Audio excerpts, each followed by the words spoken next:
एक गांव में एक भूतिया खंडहर था। खंडहर के पास एक तालाब था। दिखने में तालाब बहुत सुंदर था, लेकिन उस पर एक डरावनी चुड़ैल का साया था। चुड़ैल का खौफ पूरे 10 गांव तक था। जो भी उस खंडहर से गुजरता, वह चुड़ैल उसे सुरीली आवाज निकालकर अपनी ओर आकर्षित करती थी। अरे राजा जी, कहाँ जा रहे हो? इधर आओ ना, मैं कब से तुम्हारा इंतजार कर रही हूँ। देखो, मैंने तुम्हारे लिए स्वादिष्ट भोजन बनाया है। अरे यह औरत कौन है जो मुझे राजा जी बोलकर पुकार रही है? और इसने तो स्वादिष्ट खाना भी बनाया है। आज तो मजा ही आ गया। मेरी बीवी ने तो कभी मुझे इतना प्यार से बुलाया ही नहीं। चलो जरा देख कर आते हैं। फिर वह नासमझ उस चुड़ैल के बहकावे में आकर उस खंडहर की ओर चला जाता है। अरे तुम कहाँ हो? देखो तुम्हारा राजा आ गया। मेरी रानी तुम कहाँ हो? तुम्हें मुझसे छुपने की जरूरत नहीं है। राजा जी, मैं यही हूँ, मुझे ढूंढो, मुझे ढूंढ कर दिखाओ। मैं यहाँ हूँ। फिर वह गांव वाला उसकी आवाज का पीछा करते हुए उस तालाब तक पहुंच जाता है। अरे राजा जी, इधर आओ। आप इधर उधर क्या देख रहे हो? मैं तो यहाँ हूँ। अरे यार, यह आवाज तो यहीं से आ रही है, लेकिन यह औरत दिखाई क्यों नहीं दे रही? अरे मेरी रानी, तुम कहाँ हो? देखो मैं आ गया। मेरे सामने आ जाओ। देखो, मैं यहाँ नीचे तालाब में छुपी हुई हूँ, मुझे ढूंढो। आवाज तो इसी तालाब से आ रही है। ये इसी तालाब में छुपी हुई है।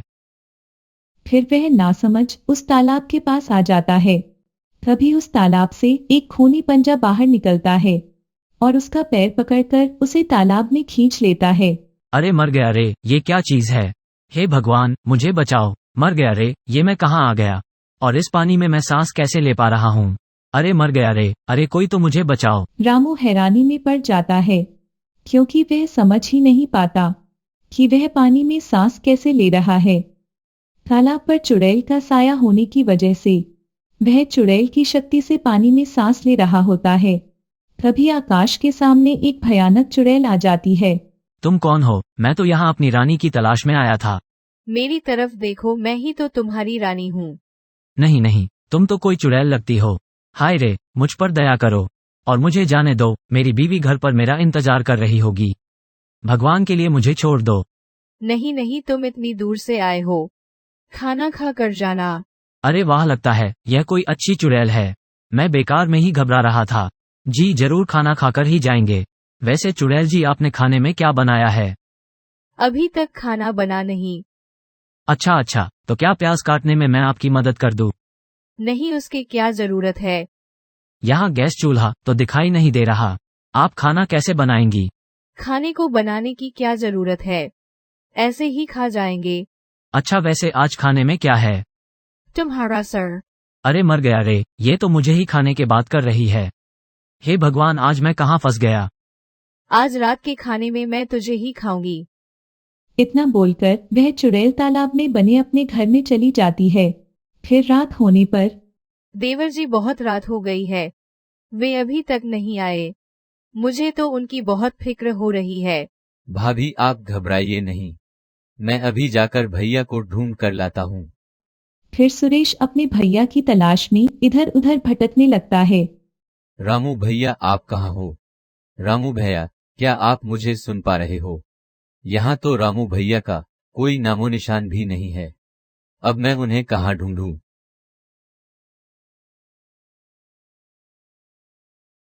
फिर उसकी नजर उस तालाब के पास पड़े उस गमछे पर जाती है। अरे ये तो भैया का लगता है।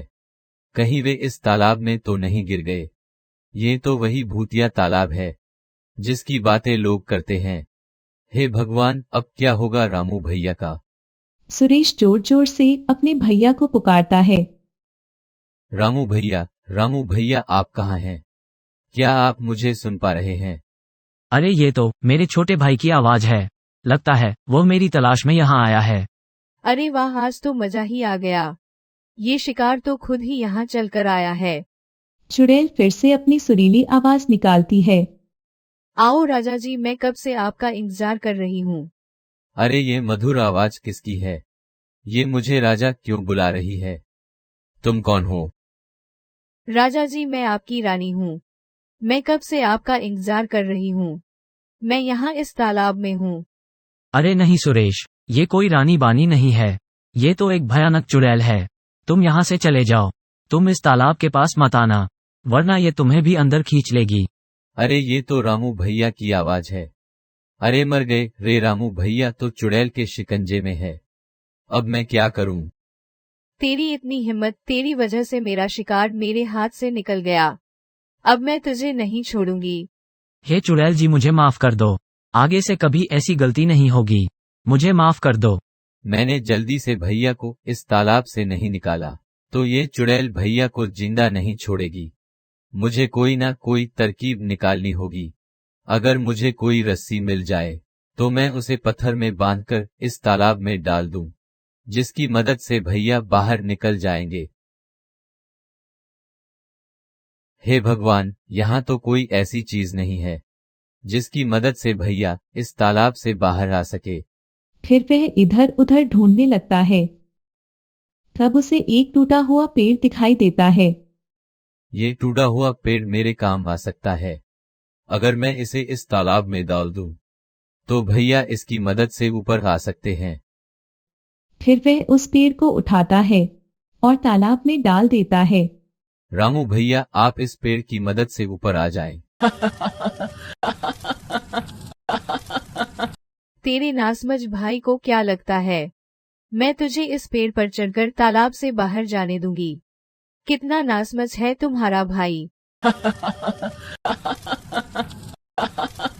कोई फायदा नहीं है सुरेश, ये चुड़ैल मुझे इस तालाब से बाहर नहीं आने देगी। तुम अपनी जान बचाओ, नहीं तो ये तुम्हें भी इस तालाब में खींच लेगी। अब मैं क्या करूं? कोई और रास्ता निकालना होगा। फिर वह मदद मांगने के लिए आगे चल पड़ता है। थोड़ी दूर जाने पर उसकी नजर पास में लगे एक पेड़ पर जाती है। उस पेड़ के नीचे हनुमान जी की मूर्ति रखी होती है। वह उस मूर्ति को देखकर खुश हो जाता है।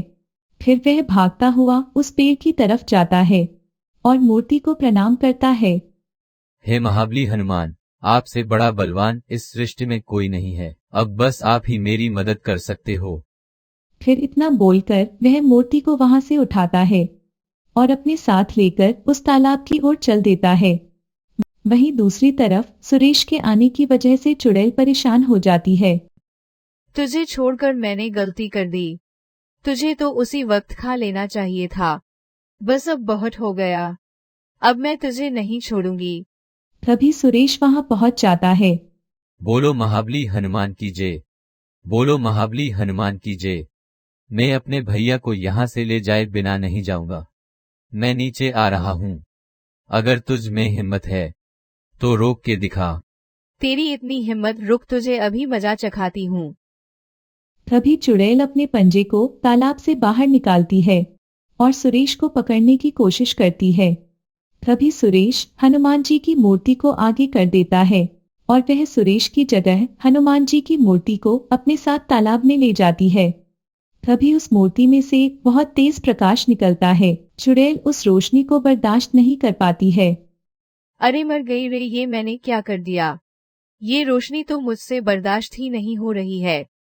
हे महाबली हनुमान जी, मुझे माफ कर दो। मैं आगे से किसी को परेशान नहीं करूंगी। हे भगवान, मुझे माफ कर दो। फिर चुड़ैल उस रोशनी को बर्दाश्त नहीं कर पाती और जलकर राख हो जाती है। महाबली हनुमान जी की जय। महाबली हनुमान जी की जय। भैया आप ठीक तो है ना? हाँ सुरेश, मैं ठीक हूँ। भैया आप इस पेड़ को पकड़कर तालाब से बाहर आ जाए। फिर रामू तालाब से बाहर आ जाता है और दोनों भाई एक दूसरे से मिलकर खुश हो जाते हैं। फिर वे दोनों हनुमान जी की मूर्ति को अपने साथ अपने घर ले जाते हैं। इस तरह से हनुमान जी ने चुड़ैल को अच्छा सबक सिखा दिया।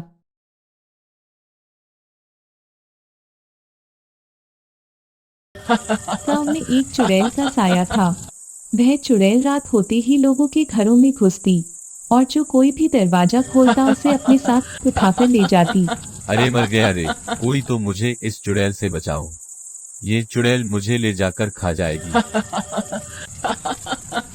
अगले दिन रमा, जल्दी से ये सारे बर्तन और कपड़े धुले, अंधेरा होने वाला है। अगर रात हो गई तो चुड़ैल यहाँ आ जाएगी। जी माँ जी, मैं रात होने से पहले सारा काम खत्म कर लूंगी। फिर इतना बोलकर रमा की सास घर के अंदर चली जाती है।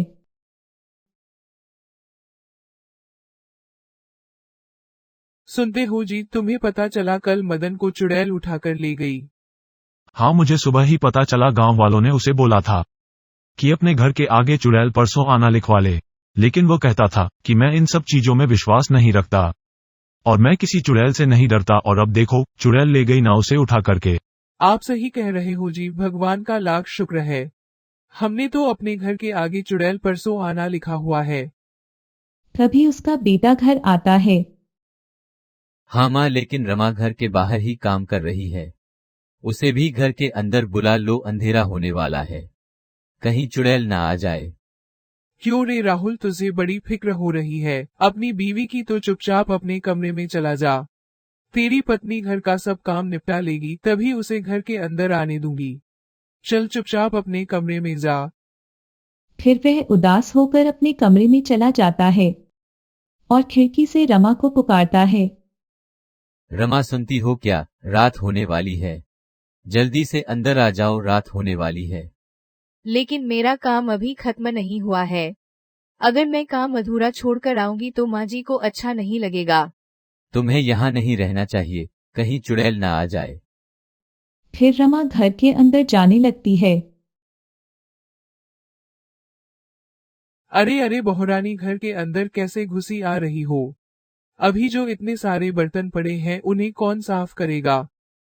माँ जी, मैं कल सुबह जल्दी उठकर सारा काम निपटा लूंगी, लेकिन अभी रात होने वाली है।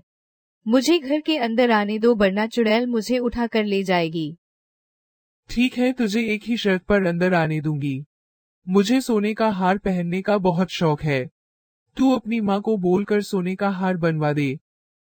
नहीं नहीं माँ जी, ये आप क्या कह रही हैं? मेरे माँ बाप ने लोगों से कर्जा लेकर तो मेरी शादी की है।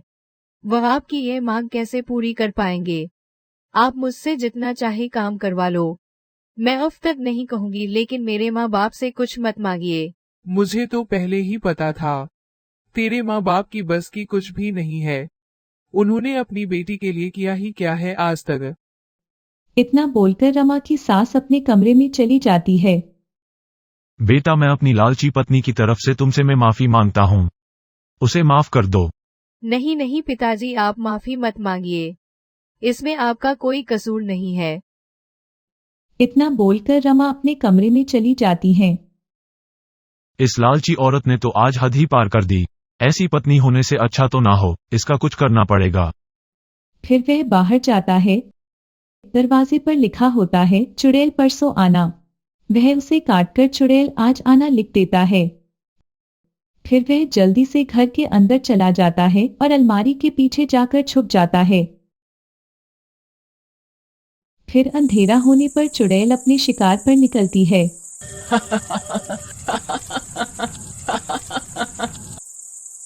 अरे यहाँ तो लिखा है चुड़ैल परसों आना, लगता है घर में आज कोई नहीं है, यहाँ कल आऊंगी। फिर वह आगे बढ़ जाती है। अरे यहाँ तो लिखा है आ जाना। फिर वह उस घर का दरवाजा खटखटाती है। अरे लगता है चुड़ैल आ गई। अरे मर गया रे, ये तो सच में आ गई। कहीं दरवाजा खोलने रमा ना आ जाए। अरे इतनी रात में कौन आ गया? खेत में काम करने वाला बिरजू तो किराया देने नहीं आया। तभी वह दरवाजा खोलने जाती हैं। अरे बिरजू रुक जा, आ रही हूँ। आज तो मजा आ गया, रात को भी लक्ष्मी के दर्शन हो जाएंगे। फिर वह जैसे ही दरवाजा खोलती है तो वह हक्की बक्की रह जाती हैं। अरे मर गई रे, ये तो चुड़ैल है। भगवान मुझे बचाओ। अजी सुनते हो? कहाँ हो? देखो चुड़ैल हमारे घर आ गई। अरे रमा, कहाँ है तू? तभी चुड़ैल अपनी डरावनी हंसी हंसती है। तुझे मुझसे कोई नहीं बचा सकता। इतना बोलकर वह उसे उठाती है बचाओ बचाओ और बचाओ आसमान में बचाओ। उड़ जाती है। सब गांव वाले इस मंजर को अपनी आंखों से देखते रहते हैं, लेकिन बचाओ, कोई भी बचाओ, डर के बचाओ, मारे उसे बचाओ। बचाने के लिए बाहर नहीं आता और चुड़ैल उसे उठाकर अपने साथ ले जाती है। तभी रमा बाहर आती है। अरे पिताजी, ये कैसी आवाज थी? और माँ जी कहाँ है? उस कंजूस और लालची औरत को तो चुड़ैल उठाकर ले गई। आज से तुम्हारी सारी परेशानियों का अंत हो गया। लेकिन पिताजी, हमने तो घर के बाहर चुड़ैल परसों आना लिखा हुआ था, तो फिर चुड़ैल घर के अंदर कैसे आ गई? अरे ये क्या, ये किसी ने इसे काटकर चुड़ैल आज आना लिख दिया। ये किसने किया? ये जरूर किसी गांव वालों की शरारत है। मैं अभी पता लगाता हूँ। रुको बेटा, तुम्हें कहीं जाने की जरूरत नहीं है। ये मैंने ही किया है। उस कंजूस औरत को सजा मिलनी चाहिए थी। नहीं पिताजी, ये आपने ठीक नहीं किया। आपको ऐसा नहीं करना चाहिए था। बेटा, मुझसे रोज रोज तुम्हारी ऐसी हालत नहीं देखी जाती थी, इसलिए मुझे लगा इस कंजूस औरत को सबक सिखाने का एक यही सही तरीका है। अब क्या करें? माँ को कैसे वापस लाएं? इतनी रात में जंगल में जाना खतरे से खाली नहीं होगा। हम सुबह होने का इंतजार करते हैं। नहीं नहीं, जब तक तो बहुत देर हो जाएगी। हमें माँ जी को अभी ढूंढना होगा। अरे रमा, तुम पागल हो गई हो क्या? तुम इतनी रात में इतने घने जंगल में जाने की बात कर रही हो। हमें सुबह होने का इंतजार करना होगा। ठीक है, आप सुबह होने का इंतजार करिए। मैं माँ जी को अभी ढूंढने के लिए जा रही हूँ। इतना बोलकर रमा अकेले ही हाथ में मशाल लिए इतने घने जंगल में माँ जी को ढूंढने के लिए चली जाती है। हे भगवान, कृपा करके मेरी बहू का साथ देना। वहीं रमा जंगल में चुड़ैल की तलाश करती रहती है। तभी उसे जंगल में डरावनी आवाजें सुनाई देने लगती हैं। रमा बहुत डर जाती है, तभी उसे डरावनी हंसी सुनाई देती है। अरे ये कौन है जो खुद मरने के लिए चला आया? ए लड़की, तेरी इतनी हिम्मत जो खुद अकेले इस जंगल में मरने के लिए चली आई। तुझे बिल्कुल भी डर नहीं लगा? चुड़ैल, कृपा करके मेरी माँ जी को छोड़ दो और मेरी जान ले लो। रमा की सारी बात वह लालची औरत भी सुनती है। अरे मैं तो इसकी बिल्कुल भी परवाह नहीं करती थी और इसे कितना दुख पहुंचाती थी, लेकिन ये तो मेरी जान बचाने के लिए अपनी जान देने को तैयार है।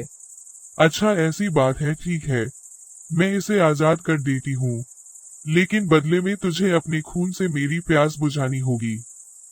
ठीक है, मैं तैयार हूँ। बस आप माँ जी को यहाँ से जाने दो। नहीं नहीं रमा, मुझ जैसी कंजूस और लालची औरत के लिए तुम अपनी जान मत दो। मैं इसी के लायक हूँ। नहीं नहीं माँ जी, आप ये क्या कह रही हो? जल्दी से फैसला करो, कौन मेरी प्यास बुझाएगा? तभी राहुल अपने साथ गांव वालों को लेकर वहां पहुंच जाता है। अरे ये क्या, ये सब लोग कहाँ से आ गए? लगता है मुझे यहाँ से भागना ही पड़ेगा। गांव वालों में फिर वापस आऊंगी और तुम सबको मारकर खा जाऊंगी। मैं किसी को नहीं छोड़ूंगी। रमा, हम सब तुम्हारी बहादुरी देखकर दंग रह गए। तुमने आज जो किया है, ऐसा करने की हिम्मत किसी में नहीं थी। भगवान सबको तुम्हारी जैसी बहू दे। देख कंजूस औरत, तू इसे कितना दुख देती है और आज इसी ने तेरी जान बचाई है। बहू मुझे माफ कर दे, मैंने तुझे बहुत दुख दिया है। कोई बात नहीं माँ जी, आपको माफी मांगने की कोई जरूरत नहीं है।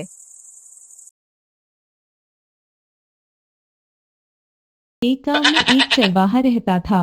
वह रोज की तरह अपनी बकरियों को जंगल में चराने के लिए ले जा रहा होता है। सब कुछ सामान्य चल रहा होता है। तभी बहुत तेज चीख की आवाज सुनाई देती है। उसकी दोनों बकरियां बहुत डर जाती हैं और वहां से भाग जाती हैं। दीपक अपनी बकरियों को यूं भागता देख घबरा जाता है। अरे ये क्या, ये कैसी आवाज थी? मेरी बकरियां कहाँ चली गई? मुझे उन्हें ढूंढना होगा। फिर दीपक अपने बकरियों को ढूंढता ढूंढता जंगल में बहुत अंदर तक चला जाता है, लेकिन उसकी बकरियों का कोई नामो निशान नहीं होता है। अरे यार, अब ये दोनों बकरियां कहाँ चली गई? अगर मैंने इन्हें खो दिया तो मेरी पत्नी बहुत नाराज हो जाएगी। अब मैं क्या करूं, कहाँ ढूंढूं इन्हें? फिर वह बहुत देर तक इधर उधर ढूंढता रहता है, लेकिन उसे कोई सफलता नहीं मिलती। तभी अंधेरा भी हो जाता है। मैं जंगल के बहुत अंदर आ गया हूँ। कोई मेरी मदद करने वाला भी नहीं है। अरे भाई, कोई है? कोई मेरी आवाज सुन रहा है? दीपक के इस तरह चिल्लाने से एक चुड़ैल की नींद खुल जाती है। अरे ये कौन है? लगता है मेरा शिकार आसपास ही है। तभी वह चुड़ैल दीपक की आवाज का पीछा करते करते वहां पहुंच जाती हैं। आज तो मजा आ गया। हे भगवान, यह मैंने क्या कर दिया? चुड़ैल जी मुझे छोड़ दो, वैसे ही मेरी दोनों बकरियों का पता नहीं कहाँ चली गई है। मैं बिना बकरियों के घर गया तो मेरी बीवी वैसे ही मुझे घर में घुसने नहीं देगी, और ऊपर से आप भी यहाँ आ गई हो। आज का तो दिन ही खराब है। हे भगवान, अब क्या करूं? तू मेरा शिकार है, तू कहीं बचकर नहीं जा सकता। फिर इतना बोलकर चुड़ैल दीपक के अंदर घुस जाती है। अरे ये मुझे क्या हो रहा है? थोड़ी देर में वह अपने घर पहुंच जाता है। वहां उसकी बीवी पहले से ही उसका इंतजार कर रही होती है और वह बहुत गुस्से में होती है। आ गए, कहाँ थे इतनी देर से? मैं कब से तुम्हारा इंतजार कर रही थी। अगर आगे से देर से आए तो घर के बाहर ही सोना पड़ेगा, समझ गए? अरे ये क्या, बकरियां कहाँ हैं? बकरियों को कहाँ छोड़ आए हैं? कहीं उन्हें किसी को तो बेच नहीं आए? ए मेरा सरदर्द मत कर, घर आते ही चिक चिक चालू कर दी। चल जा, मेरे लिए पानी लेकर आ। तुम्हारी इतनी हिम्मत कैसे हुई जो मुझ पर हुक्म चला रहे हो? कल की मार भूल गए क्या, या फिर से याद दिलाओ? अच्छा अब तो मुझे मारेगी? तेरी इतनी हिम्मत, रुक तुझे अभी बताता हूँ दी। अरे बचाओ बचाओ, कोई तो मुझे बचाओ। हाय रे, आज इन्हें ये क्या हो गया? इनमें इतनी ताकत कहाँ से आ गई? रोज तो मेरे आगे भीगी बिल्ली बनाकर रहते थे, आज ये शेर कैसे बन गए? मुझसे गलती हो गई राजा जी, मुझे माफ कर दो। आप मेरे पति परमेश्वर हो, आप जैसा कहेंगे मैं वैसा ही करूंगी, मुझे माफ कर दो।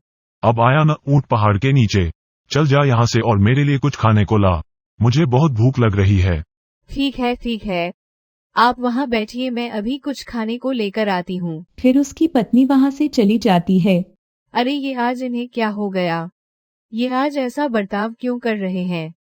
कल तक तो इनकी मेरे आगे आवाज भी नहीं निकलती थी, तो आज ये सब कैसे हो गया? उसे कुछ समझ नहीं आता यह सब क्या हो रहा है। फिर वह दीपक के लिए खाना लेकर जाती है। दीपक उसके हिस्से का भी खाना खा जाता है। उसकी पत्नी हैरान होकर उसे देखती रहती है। फिर दीपक पेट भर खाना खाने के बाद सोने चला जाता है। अजी सुनिए, सुबह हो गई, जल्दी उठिए, काम धाम नहीं करना है क्या? तेरी इतनी हिम्मत, तूने सुबह सुबह मेरी नींद खराब कर दी। रुक तुझे अभी बताता हूँ। अरे भागो रे भागो, अपनी जान बचाकर भागो। हे भगवान, लगता है ये पागल हो गए हैं। फिर वो भागती भागती पड़ोसी के घर में घुस जाती है। दीपक भी उसका पीछा करने लगता है, लेकिन वह जैसे ही घर से बाहर निकलता है तो वह जलने लगता है, क्योंकि वह दिन की रोशनी बर्दाश्त नहीं कर पाता। मुझे अभी वापस अंदर जाना होगा। फिर दीपक अपने घर के अंदर वापस चला जाता है। मैं बाल बाल बच गया, मैं दिन में बाहर नहीं जा सकता, मुझे इस बात का ध्यान रखना होगा। अरे ये क्या, ये कैसे हो सकता है? दीपक भैया यूं धूप में आते ही जलने क्यों लगे? जरूर दाल में कुछ काला है। मुझे ये बात बाकी सब गांव वालों को बतानी होगी। फिर वो भागता हुआ जाता है और बाकी गांव वालों को सारी घटना के बारे में बताता है। प्रतीक भाई, मुझे तो लगता है इनके ऊपर किसी चुड़ैल या भूत का साया है। जब से कल रात से ये जंगल से लौटे हैं, अजीब अजीब सी हरकतें कर रहे हैं। कल रात तो ये घर का पूरा खाना खा गए, मुझसे बदतमीजी भी की और इनकी आंखें भी चुड़ैल की तरह लाल हो गई है। तुम घबराओ मत बहन, चलो मैं तुम्हारे साथ चलकर देखता हूँ। फिर वे दोनों मिलकर उसके घर जाते हैं। वहां पहले से ही कुछ गांव वाले घर के बाहर खड़े होते हैं। फिर प्रतीक और रमा घर के अंदर जाते हैं। अरे दीपक कहाँ है तू, जरा बाहर तो आ। तेरी रामा बहन के साथ बदतमीजी करने की हिम्मत कैसे हुई? दीपक को प्रतीक की बात सुनकर गुस्सा आ जाता है। फिर दीपक गुस्से में बाहर आ जाता है। कौन है तू? तेरी इतनी हिम्मत जो मुझसे तेज आवाज में बात करता है? रुक तुझे अभी बताता हूँ। अरे मर गया रे, छोड़ दो मुझे, छोड़ दो दीपक भाई, मुझे से गलती हो गई। रामा यह सब देखकर डर जाती है और वहां से भाग जाती है। अरे भागो रे, अपनी जान बचाकर भागो। रमा बहन, अंदर क्या हो रहा है? यह कैसी आवाज आ रही है? अरे मर गया रे, इसने तो मेरी टांग ही तोड़ दी। प्रतीक भाई, आप ठीक तो हो ना? नहीं मैं ठीक नहीं हूँ, दीपक ने मुझे बहुत मारा। हाय मेरी गर्दन ही तोड़ दी, तुम सही कहती थी। दीपक के ऊपर किसी चुड़ैल का साया है, वह बहुत शक्तिशाली बन गया है। हम में से कोई भी उसका मुकाबला नहीं कर सकता। तुम सही कहते हो प्रतीक भाई, मैंने अपनी आंखों से देखा था। दीपक भैया जैसे ही धूप में बाहर आए तो वे जलने लगे थे। वे धूप बर्दाश्त नहीं कर सकते, हमें किसी तरह इस चुड़ैल को घर से बाहर लाना होगा। लेकिन भाई चुड़ैल तो बहुत ताकतवर है, हम इसे घर से बाहर कैसे लाएं? मेरे पास एक तरकीब है। क्यों ना हम घर की छत पर चढ़कर उसमें बहुत सारे छेद कर दे, जिनसे सूरज की रोशनी घर के अंदर चली जाएगी और हमारी तरकीब काम कर जाएगी। अरे यह क्या, ये सूरज की रोशनी घर के अंदर कैसे आ रही है? लगता है इन्हें मेरी कमजोरी के बारे में पता चल गया है। अब मैं क्या करूं, कहां जाऊं? फिर वह चुड़ैल इस रोशनी में तड़पने लगती है। अरे मर गया रे, गांव वालों रुक जाओ, ऐसा मत करो। हाय मर गया रे, मुझे छोड़ दो। तुम जिस औरत की मदद कर रहे हो वो बहुत जालिम औरत है। वो इस बेचारे दीपक पर बहुत जुल्म ढाती है।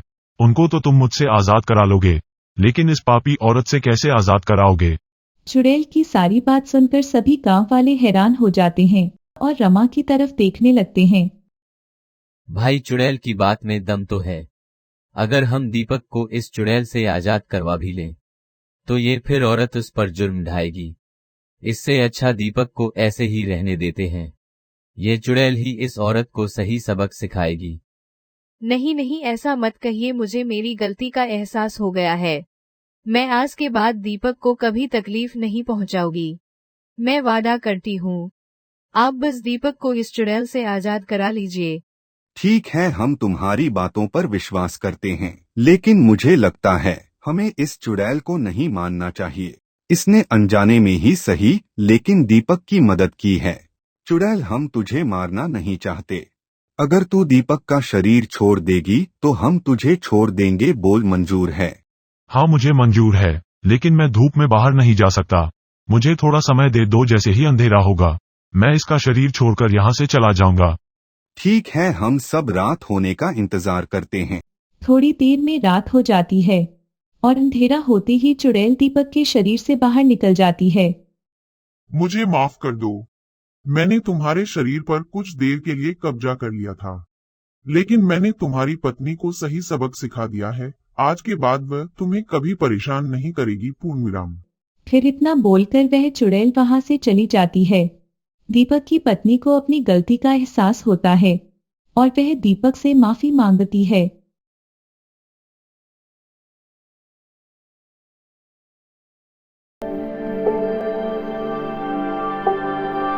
एक गांव में सरकारी हैंडपंप के पास कुछ विचित्र घटनाएं होने लगी। सभी लोग उन घटनाओं से अचंभित थे। अरे दीदी, क्या तुमने कल हैंडपंप को अपने आप ही चलते सुना था? रात में 1 बजे भला कौन पानी भरने आया होगा?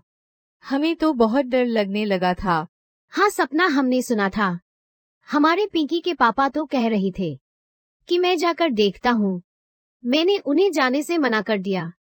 कौन जाने क्या बला थी। फिर अगली रात 1 बजते ही वह हैंडपंप अपने आप चलने लगा। सभी गांव वाले सुन रहे थे, लेकिन किसी की हिम्मत नहीं हुई कि जाकर देखें। फिर सुबह होने पर, अरे दीदी चलो हैंडपंप पर पानी भरने चलते हैं। मुझे तो अकेले जाते हुए भी डर लगता है। फिर वे दोनों हैंडपंप पर जाती है। वहां पहुंचकर उनकी आंख फटी की फटी रह जाती है। वहां किसी के पैर का निशान होता है, जो किसी आम आदमी के पैर का 2 गुना होता है। ये देखो सपना, मैं तो पहले ही कह रही थी कि कुछ ना कुछ गड़बड़ तो जरूर है। तभी वहां रिंकी आ जाती है।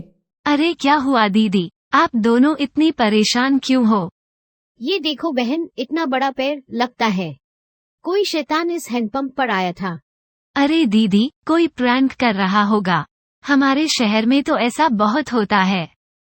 अरे बेटी, तुम शहर से आई हो, तुम यह सब नहीं समझोगे। फिर रात होने पर हैंडपंप खुद से चलने लगता है।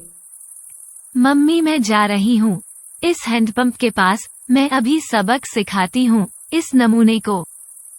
फिर जैसे ही रिंकी वहां पहुंचती है, वह दंग रह जाती है। वहां एक भयानक चुड़ैल होती है जो हैंडपंप चला रही होती है। रिंकी के पसीने छूट जाते हैं। आ गई, बहुत इंतजार कराया तुम गांव वालों ने। 2 दिन से कोई खोपड़ी खाने को नहीं मिली। मेरा तो सर दर्द करने लगा। ये हैंडपंप चला चला के कितने दिनों बाद एक शिकार मिला है। रिंकी हाथ जोड़कर अपने घुटनों पर बैठ जाती है। चुड़ैल जी, आई एम सो सॉरी। मुझे लगा कि कोई गांव वालों के साथ प्रैंक कर रहा है। मुझे माफ कर दो, मैं तो पास के शहर में पढ़ती हूँ। इस गांव में तो मैं घूमने के लिए आई थी।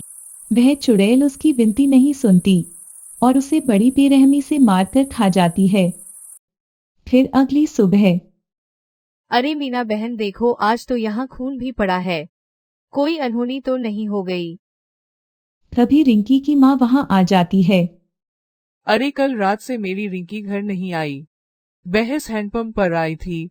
हाय, ये खून किसका पड़ा है? कहीं ये रिंकी का तो नहीं? अरे अम्मा, हमने तो उससे कल ही कहा था कि इतना लेक्चर मत झाड़ो। लगता है उसके साथ कोई अनहोनी हो गई है। फिर थोड़ी दूर जाने पर एक घर के पीछे उन्हें रिंकी की सरकटी लाश मिलती है। यह बात पूरे गांव में आग की तरह फैल जाती है। सभी गांव वाले फैसला करते हैं कि आज से इस खूनी हैंडपंप पर कोई नहीं जाएगा। फिर रात होने पर वह चुड़ैल आती है और हैंडपंप चलाती है, लेकिन कोई भी गांव वाला बाहर नहीं आता है। लगता है गांव वाले चालाक बन रहे हैं। इनको किसी और तरकीब से बुलाना होगा, नहीं तो मैं भूखी मर जाऊंगी। लेकिन अब मैं क्या करूं? अब मुझे कुछ और ही करना होगा। फिर चुड़ैल रिंकी के घर के आगे जाती है और रिंकी की आवाज में उसकी माँ को बुलाती है। मम्मी मम्मी दरवाजा खोलो मम्मी। रिंकी की आवाज सुनकर उसकी माँ दरवाजा खोलती है। वह बाहर चुड़ैल को देखकर बुरी तरह से कांपने लगती है। रिंकी, ये तुझे क्या हो गया है? मैं कोई रिंकी पिंकी नहीं। तेरी रिंकी तो कब की हजम भी हो गई होगी। अब तेरी बारी है मूर्ख औरत। फिर चुड़ैल उसको भी मार डालती है। फिर सुबह होने पर रिंकी की माँ की लाश देखकर पूरे गांव में हाहाकार मच जाता है। किसी को समझ में नहीं आता कि यह कौन कर रहा है। सुना है जी, उस शहर वाली माँ बेटी की किसी ने हत्या कर दी है। मुझे तो डर लग रहा है। ये काम तो मुझे किसी भूत प्रेत का लगता है। आप घर से बाहर मत जाना। तुम्हें कुछ हो गया तो मेरा क्या होगा? अरे हमको कुछ ना होई, हम जा रहे हैं उस हैंडपंप के पास सीसीटीवी कैमरा लगाने, ताकि देख सके कि यह कौन कर रहा है। फिर वह गांव की कई दीवारों पर सीसीटीवी कैमरे लगा देता है। रात होने पर वह चुड़ैल वापस आती है। वह थोड़ी देर हैंडपंप चलाती है, पर कोई नहीं आता। वह गांव में रिंकी और उसकी माँ की आवाज निकालकर लोगों को बुलाती है, लेकिन कोई भी गांव वाला नहीं आता है। लगता है गांव वाले बहुत होशियार हो गए हैं। मुझे कुछ करना पड़ेगा। मुझे कुछ तरकीब सोचनी होगी। अगर मैं 2 दिन भूखी रही तो मर जाऊंगी। गांव वाले हैंडपंप से पानी नहीं भर रहे, पर कुएं से तो भर रहे हैं। मैं चलकर कुएं में बैठ जाती हूँ। जैसे ही कोई आएगा मैं उसे अंदर खींच लूंगी। फिर वह कुएं में जाकर छुप जाती है। अरे सुबह सुबह कहाँ जा रहे हो? रात वो शैतानी शक्ति पूरे गांव में घूम रही थी। अरे तुम डरो नहीं हमारी राजकुमारी, हमें कुछ नहीं होगा। मैं जा रहा हूँ सीसीटीवी से रिकॉर्डिंग लेने हो। जब जा ही रहे हो तो बाल्टी में पानी भर लाना कुएं से। फिर सपना का पति बाल्टी लेकर निकल जाता है। अरे पहले रिकॉर्डिंग निकालूं या कुएं पर जाऊंगा? पहले कुएं पर जाता हूँ, नहीं तो वहां भीड़ हो जाएगी। फिर वह कुएं पर जाता है। जैसे ही वह कुएं में बाल्टी डालता है, तभी चुड़ैल अपने खूनी पंजे से उसको अंदर खींच लेती है। वह कुछ बोल भी नहीं पाता और चुड़ैल उसको मारकर खा जाती है। कुछ ही देर में गांव वालों को उसकी लाश कुएं में दिखाई देती है। इस बार और कोहराम मच जाता है। अरे मैंने तो इन्हें पहले ही मना किया था कि सवेरे सवेरे कहीं मत जाना।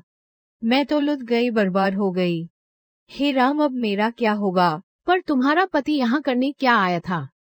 फिर रानी ने बताया कि उसके पति ने गांव में सीसीटीवी कैमरे लगाए थे, जिसने यह पता चल सके कि यह माजरा क्या है।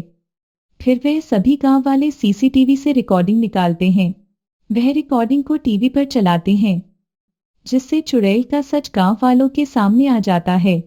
वे यह भी सुन लेते हैं कि चुड़ैल 3 दिन तक भूखी रही तो वह खुद ही मर जाएगी।